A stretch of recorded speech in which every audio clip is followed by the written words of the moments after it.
Hey guys, welcome back to day 7 of the Sit and Go Trainer, and today we're going to be talking about starting hands.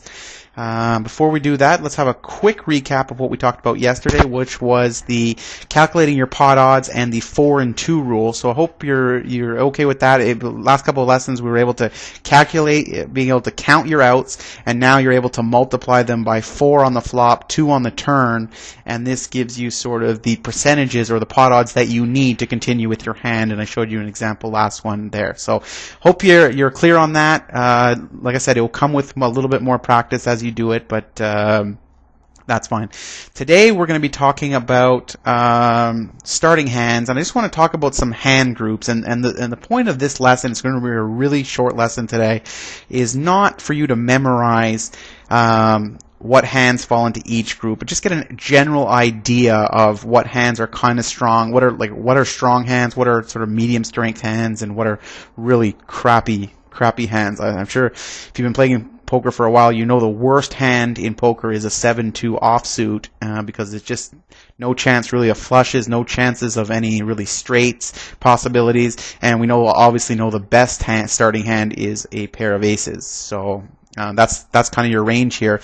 Now these hand groups right here, these were taken from David Sklansky's trainings and stuff like that. If you look below this video, I'm going to put a link there where you can actually go on my website and actually see the hand groupings. Then there's a chart that sort of breaks them down a little bit better, and you can see that there if you want to print it off and sort of keep it. But what's important really to understand here is that these are your top tier hands.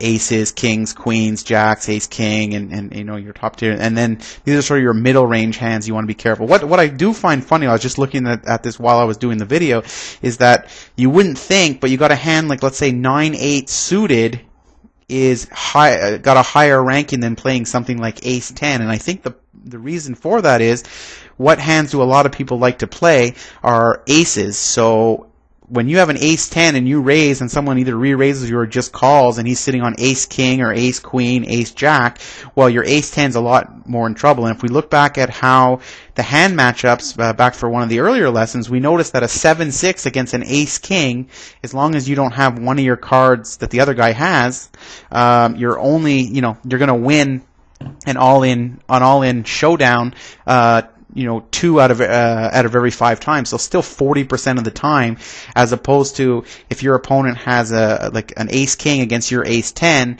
well, you really only have 3 10s, and we know that a 3-outer only wins 1/3 of the time, where the other one would win 2/5 of the time. So you can see the difference there, and I think that's why it's ranking a little bit higher here. So it's kind of interesting to look at.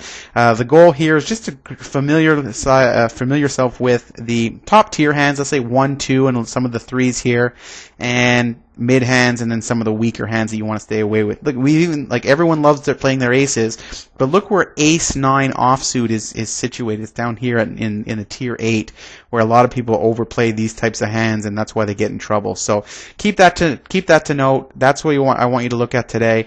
For the homework, just review the different sort of hand groups and get a general idea of the hand ranges. That's what I want you to do. I don't want you to memorize each one per category. Just get a general idea, and this will help you with your definitely as we go through the sit and go play there. So tomorrow's lesson, what we're going to talk about is table positioning and why your position at the table is extremely important.